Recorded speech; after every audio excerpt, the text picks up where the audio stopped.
Good morning, it's Kayak Mike 262 and we're at Yale Reservoir, and this morning I'm going to be showing you how I set up my poor man's downrigger, so stick around.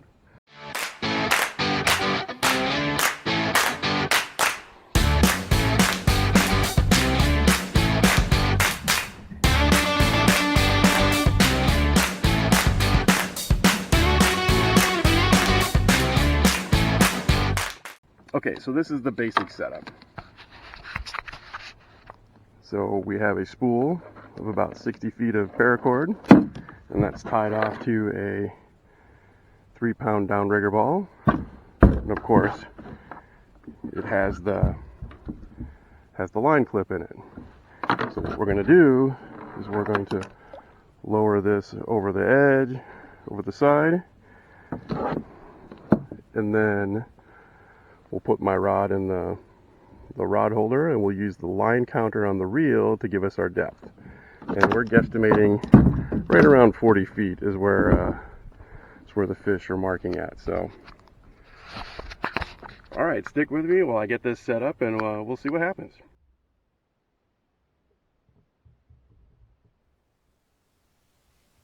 Okay, so a few pointers as we deploy the poor man's downrigger. Number one, you got to give yourself some space from where you clip in your terminal gear on your main line.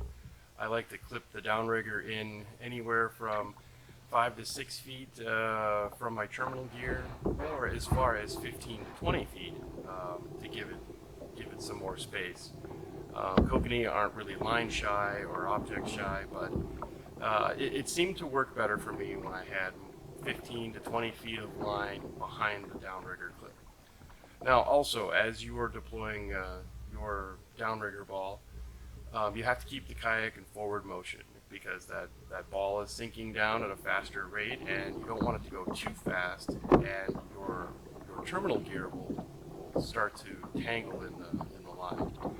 So just keeping a forward motion while you're deploying. I like to pedal a little bit while I'm deploying it over the side, and that seems to keep the line free and keep the terminal gear trailing behind the downrigger ball.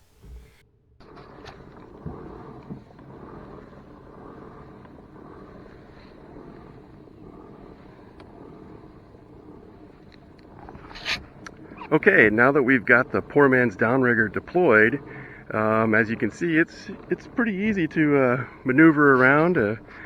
It fits under the seat, it's out of the way, it's compact, there's no arm hanging off the edge on the traditional downrigger. So for me, I think it's a pretty elegant solution for a kayak fisherman. So there's my rod deployed, it's loaded. We're about 44 feet down off the line counter.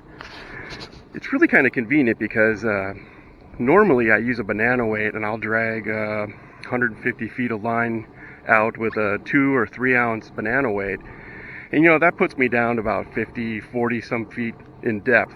Well, with this system, I'm down about 45 feet, but I've only got 60 feet of line out. So as you know, kokanee have soft mouths. Dragging them in 150 feet can sometimes result in losing the fish. So I think this is a pretty elegant solution. So far it seems to be working for me, and let's see if we can catch some fish. Okay, so your poor man's downrigger is deployed off the side of your kayak, and you get a strike, and that pole starts bouncing. So in order to pop it out of the clip, just pick the rod up. Now you should have some tension loaded on there already from the drag of the ball. I just slowly reel in and it pops out, or I've had it where the fish pop it out before I even pick up the rod, which is the ideal scenario, when they hit it and they pull back on it and it pops right out.